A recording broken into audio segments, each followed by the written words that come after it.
शरीफ उस्मान हादी ये नाम अचानक सुर्खियों में आ गया। क्यों? क्योंकि एक गोलीबारी ने पूरे देश को हिलाकर रख दिया। तो आज चलिए इस जानलेवा हमले की पूरी कहानी को समझते हैं। तो हुआ क्या था?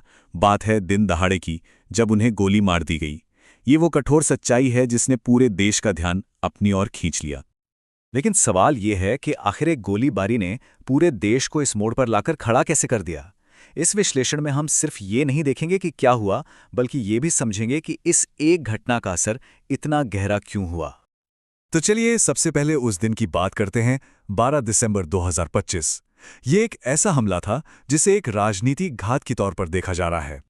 तो देखिए हुआ क्या था। शरीफ उस्मान हादी ढाका के पलटन या बिजॉयनगर इलाके में थे। तारीख थी 12 दिसंबर 2025। वो एक ई रिक्शा में थे जब मोटरसाइकिल पर दो हमलावर आए और उन पर गोलियां चला दीं।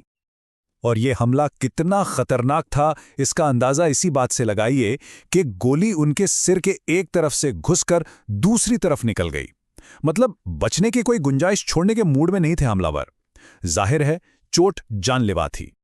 अब सवाल उठता है कि आखिर शरीफ उस्मान हादी हैं कौन? मतलब क्यों एक शख्स पर हुए हमले ने इतना बड़ा तूफान खड़ा कर दिया?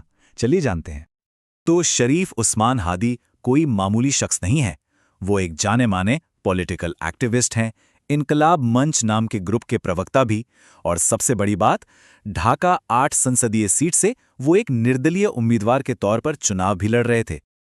उनकी हालत इतनी ज्यादा नाजुक थी कि उन्हें बेहतर इलाज के लिए सिंगापुर एयरलिफ्ट करना पड़ा, और इसमें सरकार ने भी मदद की। इससे आप समझ सकते हैं कि मामला कितना संगीन था और वो कितने अहम शख्स थे। अब जाहिर सी बात है, जब इतना हाई प्रोफाइल मामला हो तो पुलिस पर दबाव तो बनता ही है। एक तरफ पीड़ित जिंदगी और मौत से जूझ रहा था, और दूसरी तरफ पुलिस पर जल्द से जल्द शूटरों को पकड़ने का जबरदस्त प्रेशर था। तो पुलिस ने काम कैसे शुरू किया? सबसे पहले सीसीटीवी फुटेज खंगाले गए। फिर दो मुख्य सस्पेक्ट्स की पहचान हुई और उनके नाम भी सामने आए। इसके बाद जो मेन सस्पेक्ट था उसके एक करीबी को गिरफ्तार किया गया, और फिर उसी के निशानदेही पर हमले में इस्तेमाल हुए हथियार और गोलियां भी बरामद हो गईं। मतलब एक एक करके कड़ियां जुड़ती जा रही थीं। और इस केस की गंभीरता का अंदाजा इस बात से भी लगाइए कि पुलिस ने तलाशी अभियान तेज करने के लिए 50 लाख टका का इनाम रखा। जी हां, 50 लाख टका, उन मुख्य संदिग्धों पर जो अभी भी फरार थे। अब देखिए, ये हमला सिर्फ एक क्राइम की घटना नहीं थी। इसका असर पूरे देश की सियासत पर पड़ा।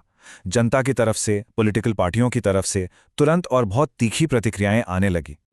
जैसे कि जो मुख्य विपक्षी पार्टी है बीएनपी, उसने फौरन इस हमले की निंदा की और सरकार से जवाब मांगा। उन्होंने इसे एक राजनीतिक हमले का रंग दिया और एक्शन की मांग की। यहाँ पे ना एक बहुत दिलचस्प चीज देखने को मिली।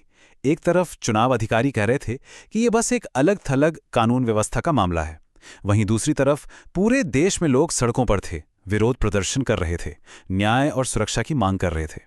मतलब सरकार की कहानी और जनता का गुस्सा, दोनों में जमीन आसमान का फर्क था। तो अब आते हैं सबसे बड़े सवाल पर। आखिर एक गोलीबारी से पूरे बांग्लादेश के कगार पर पहुंचने जैसी बातें क्यों हो रही हैं? क्या है इसकी बड़ी वजह?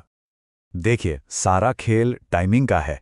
देश में राष्ट्रीय चुनाव की तारीखों का ऐलान हो चुका था, और ठीक उसी माहौल में 12 दिसंबर को शरीफ उस्मान हादी पर यह हमला हो जाता है।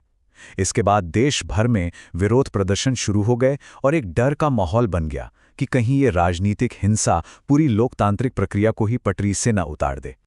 तो इस एक घटना की वजह से कई बड़ी चिंताएं खड़ी हो गईं। पहली, चुनावी उम्मीदवारों की सुरक्षा का क्या होगा?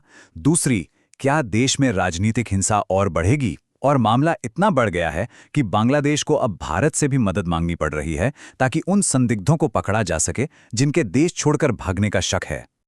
तो चुनाव सिर पर हैं, तनाव आसमान छू रहा है। ऐसे में ये सवाल हवा में तैर रहा है कि आगे क्या होगा, देश किस दिशा में जाएगा। ये एक ऐसा सवाल है जिसका जवाब फिलहाल किसी के पास नहीं है, और यही बात सबसे ज्यादा चिंताजनक है।